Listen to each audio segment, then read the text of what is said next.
اور سارا سال ہی درود پڑھنا چاہیے۔ البتہ اب شعبان المعظم کا مبارک مہینہ ہے اور سبحان اللہ، شعبان المعظم کی عظمتوں، اس کی رفعتوں اور برکتوں کے کیا کہنے۔ اس ماہ ذیشان کو محبوب رحمان سلطان دو جہان صلی اللہ علیہ وآلہ وسلم نے اپنی طرف نسبت کر کے میرا مہینہ فرمایا۔ چنانچہ حدیث پاک میں ہے، شہر رمضان شہر اللہ و شہر شعبان شہری، رمضان اللہ کا مہینہ ہے اور شعبان میرا مہینہ ہے۔ چونکہ یہ آقا کا مہینہ ہے اس لیے اس میں درود پاک کی بطور خاص کثرت کی جاتی ہے۔ سرکار غوث اعظم شیخ عبد القادر جیلانی رحمت اللہ علیہ فرماتے ہیں، ہوا شہر الصلاۃ علی النبی، یعنی شعبان نبی اکرم صلی اللہ علیہ وسلم پر درود پڑھنے کا مہینہ ہے۔ اے عاشقان درود، درود پاک منفرد عبادت ہے۔ اللہ پاک نے اس کا حکم بھی دیگر تمام عبادات کی نسبت منفرد انداز میں دیا۔ مشہور مفسر قرآن مفتی احمد یار خان نعیمی رحمت اللہ علیہ فرماتے ہیں، قرآن کریم نے بہت سے احکام دیے لیکن کبھی بھی یہ نہ فرمایا کہ ہم بھی ایسا کرتے ہیں، فرشتے بھی یہی کرتے ہیں، اے ایمان والو تم بھی ایسا کرو۔ صرف درود پاک واحد حکم ہے جس کے لیے یہ سب کچھ فرمایا گیا ہے۔ بات یہ ہے کہ جس چیز کا حکم اہتمام کے ساتھ دینا ہوتا ہے تو بادشاہ رعایا سے کہتا ہے ہم بھی ایسا کرتے ہیں، ہمارے ارکان دولت یعنی وزیر مشیر وغیرہ بھی ایسا کرتے ہیں، اے رعایا تم بھی ایسا کرو۔ مفتی صاحب رحمت اللہ علیہ مزید فرماتے ہیں، اس آیت میں مسلمانوں کو تنبیہ کر دی گئی کہ اے درود پڑھنے والو، یہ خیال نہ کرنا کہ ہمارے محبوب صلی اللہ علیہ وآلہ وسلم پر ہماری رحمتیں تمہارے مانگنے پر موقوف ہیں۔ ہمارے محبوب صلی اللہ علیہ وآلہ وسلم تمہارے درود کے حاجت مند ہیں۔ نہیں، ایسا ہرگز نہیں ہے۔ تم درود پڑھو یا نہ پڑھو، ان پر ہماری رحمتیں برابر برستی رہتی ہیں۔ تمہاری پیدائش اور تمہارا درود پڑھنا تو کل سے ہوا، ان پر رحمتوں کی بارش تو جب سے ہو رہی ہے جبکہ جب کب بھی نہ بنا تھا، جہاں وہاں کہاں سے پہلے ان پر رحمتیں ہیں۔ تم سے دعا منگوانا تمہارے بھلے کے لیے ہے۔ صلو علی الحبیب صلی اللہ علی محمد۔ اعلی حضرت کے والد مولانا نقی علی خان رحمت اللہ علیہ فرماتے ہیں، تمام عبادات میں سب سے زیادہ فائدہ بخش نیکی درود پاک ہے۔ صرف ایک درود پاک پڑھنا دنیا اور جو کچھ دنیا میں ہے سب سے بہتر ہے، دونوں جہان کے لیے کافی ہے۔ حضرت انس بن مالک رضی اللہ عنہ سے روایت ہے، اللہ کے آخری نبی صلی اللہ علیہ وسلم نے فرمایا، جو میرے حق کی تعظیم کرتے ہوئے مجھ پر ایک بار درود پڑھے، اللہ پاک اس سے ایک فرشتہ پیدا فرماتا ہے، اسے حکم دیا جاتا ہے جس طرح اس بندے نے میرے نبی صلی اللہ علیہ وآلہ وسلم پر درود پڑھا تو بھی اس کے لیے دعائے مغفرت کر، تو وہ فرشتہ قیامت تک اس کے لیے دعائے مغفرت کرتا رہتا ہے۔ خیال رہے یہ ایک بار درود پڑھنے کی صرف ایک برکت ہے، اس کے علاوہ بھی جو برکات ملتی ہیں سبحان اللہ۔ حدیث پاک کے مطابق جو بندہ ایک بار درود پڑھتا ہے اللہ پاک اس پر 10 رحمتیں نازل فرماتا ہے، اس کے 10 گناہ معاف کر دیے جاتے ہیں، اس کے لیے 10 نیکیاں لکھی جاتی ہیں، اس کے 10 درجات بلند کیے جاتے ہیں۔ سبحان اللہ، سبحان اللہ۔ ہمارے بزرگان دین جن کا ایمان پختہ تھا، جن کا یقین کامل تھا، ایک بار درود پاک کے بدلے اللہ پاک کی طرف سے 10 رحمتیں ملنے کی اہمیت کو وہی جانتے تھے۔ اعلیٰ حضرت کے والد مولانا نقی علی خان رحمت اللہ علیہ فرماتے ہیں، اگر بندے کو ساری زندگی کی عبادات کے صلے میں اللہ پاک کی صرف ایک رحمت نصیب ہو جائے تو دنیا اور آخرت کی تمام مشکلات کے لیے کافی ہے۔ حضرت عبداللہ شاہ رحمت اللہ علیہ ہند کے ایک بزرگ ہوئے ہیں۔ ایک دن یہ اپنے پیر صاحب کے خلیفہ سید عالم شاہ رحمت اللہ علیہ کے ساتھ کہیں جا رہے تھے۔ راستے میں ایک جگہ کمہاروں کی مٹی کے برتن پکانے والی بھٹی آئی، اس میں آگ بھڑک رہی تھی۔ سید عالم شاہ رحمت اللہ علیہ نے فرمایا عبداللہ شاہ تم ہماری بات مانو گے؟ عرض کی جی ہاں ضرور مانوں گا۔ فرمایا اچھا تو اس بھٹی میں جا کر کھڑے ہو جاؤ۔ یہ کہہ کر سید عالم شاہ رحمت اللہ علیہ آگے گزر گئے، مگر عبداللہ شاہ رحمت اللہ علیہ حکم سنتے ہی بھڑکتی ہوئی آگ میں جا کھڑے ہو گئے۔ کچھ دیر کے بعد سید عالم شاہ رحمت اللہ علیہ واپس آئے تو دیکھا عبداللہ شاہ رحمت اللہ علیہ بھٹی کے اندر کھڑے ہیں، آگ خوب بھڑک رہی ہے، مگر عبداللہ شاہ صاحب رحمت اللہ علیہ کے کپڑے تک سلامت تھے، آگ نے انہیں بالکل چھوا تک نہیں تھا۔ آخر ان کو بلایا گیا مگر وہ خاموش کھڑے رہے۔ جب بہت آوازیں دی تو بھٹی سے کسی قدر باہر آئے، لوگوں نے ہاتھ پکڑ کر باہر نکالا، بدن مبارک پر پسینہ تھا۔ سید عالم شاہ رحمت اللہ علیہ نے پوچھا کیا حال ہے؟ عرض کیا جب میں اس بھڑکتی ہوئی آگ میں داخل ہوا تو مدینہ منورہ کا تصور باندھ کر درود شریف پڑھنے لگا، اچانک مدینہ پاک کی طرف سے ایک نور آیا جسے میں نے چادر کی طرح اپنے جسم پر لپیٹ لیا، اس کی برکت سے مجھے آگ کی گرمائش بالکل بھی محسوس نہیں ہوئی۔ یہ جو پسینہ آپ میرے جسم پر دیکھ رہے ہیں یہ آگ کی گرمی کا پسینہ نہیں بلکہ اس نور کی گرمی سے آیا ہے۔ خیال رہے یہ حضرت عبداللہ شاہ رحمت اللہ علیہ کی کرامت ہے، ہر ایک کو ایسا خطرہ مول لینے کی شرعاً اجازت نہیں۔ صلو علی الحبیب صلی اللہ علی محمد۔ اے عاشقان درود، ہم نے صرف ایک بار درود پاک پڑھنے کی برکات سنی ہے، اب آئیے کثرت درود کی بھی چند برکتیں سن لیتے ہیں۔ مختلف احادیث کے مطابق کثرت سے درود پڑھنے والا بارگاہ الہی میں یوں حاضر ہوگا کہ اللہ پاک اس سے راضی ہوگا۔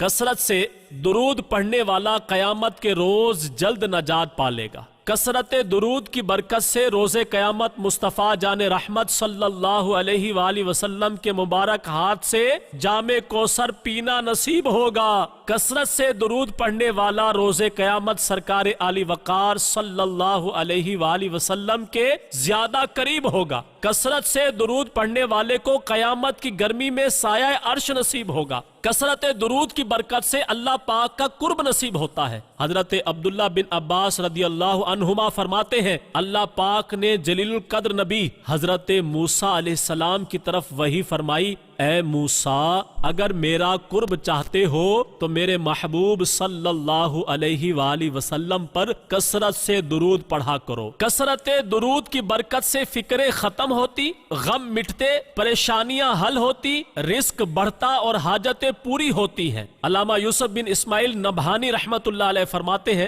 درود پاک کا بڑا فائدہ یہ ہے کہ اس کی برکت سے خواب میں دیدار مصطفیٰ صلی اللہ علیہ وسلم نصیب ہوتا ہے، بلکہ بعض مکثرین یعنی درود پاک کی کثرت کرنے والوں پر یہاں تک کرم ہو جاتا ہے کہ بیداری میں ہی لذت دیدار سے فیضیاب ہوتے ہیں۔ حضرت سیدنا شیخ احمد زاواوی رحمت اللہ علیہ بہت بڑے بزرگ ہوئے ہیں، ان کے متعلق آتا ہے آپ روزانہ 40,000 بار درود شریف پڑھا کرتے تھے۔ فرماتے ہیں ہمارا معمول ہے کہ ہم نہایت کثرت سے بارگاہ رسالت میں درود و سلام عرض کرتے ہیں، اس کی برکت سے الحمدللہ ہمیں بیداری ہی میں سرکار مدینہ راحت قلب و سینہ صلی اللہ علیہ وسلم کی زیارت نصیب ہوتی ہے۔ پیارے اسلامی بھائیوں، اللہ پاک ہمیں بھی کثرت کے ساتھ درود پاک پڑھنے کی سعادت نصیب فرمائے۔ کثرت درود سے کیا مراد ہے؟ روزانہ کتنی بار درود پاک پڑھا جائے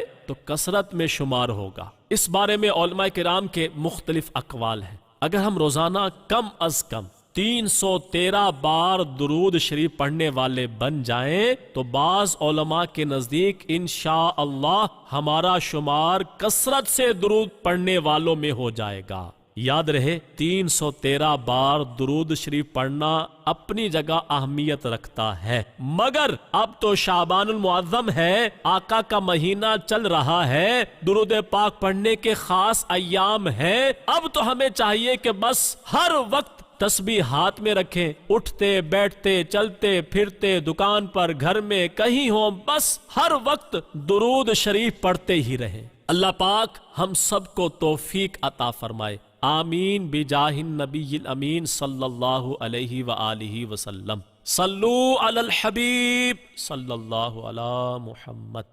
دوسری اہم عبادت جو شعبان المعظم میں خصوصیت کے ساتھ کرنی چاہیے وہ ہے نفل روزوں کی کثرت۔ ہمارے آقا و مولا محمد مصطفیٰ صلی اللہ علیہ وآلہ وسلم رمضان المبارک کے بعد سب سے زیادہ شعبان المعظم میں روزے رکھنا پسند فرماتے تھے۔ ام المومنین حضرت عائشہ صدیقہ طیبہ طاہرہ رضی اللہ عنہا فرماتی ہیں، حضور اکرم صلی اللہ علیہ وآلہ وسلم کو میں نے شعبان سے زیادہ کسی مہینے میں روزہ رکھتے نہ دیکھا۔ آپ صلی اللہ علیہ وآلہ وسلم سوائے چند دن کے پورے ہی ماہ کے روزے رکھا کرتے تھے۔ ایک مرتبہ آپ صلی اللہ علیہ وآلہ وسلم کی خدمت میں سوال ہوا، رمضان کے بعد کون سے روزے افضل ہیں؟ فرمایا، رمضان کی تعظیم کے لیے شعبان کے روزے رکھنا۔ پیارے اسلامی بھائیوں، رمضان المبارک کے روزے تو فرض ہیں، یہ تو ہم نے رکھنے ہی رکھنے ہیں، اس کے ساتھ ساتھ نفل روزے بھی لازمی رکھنے چاہیے۔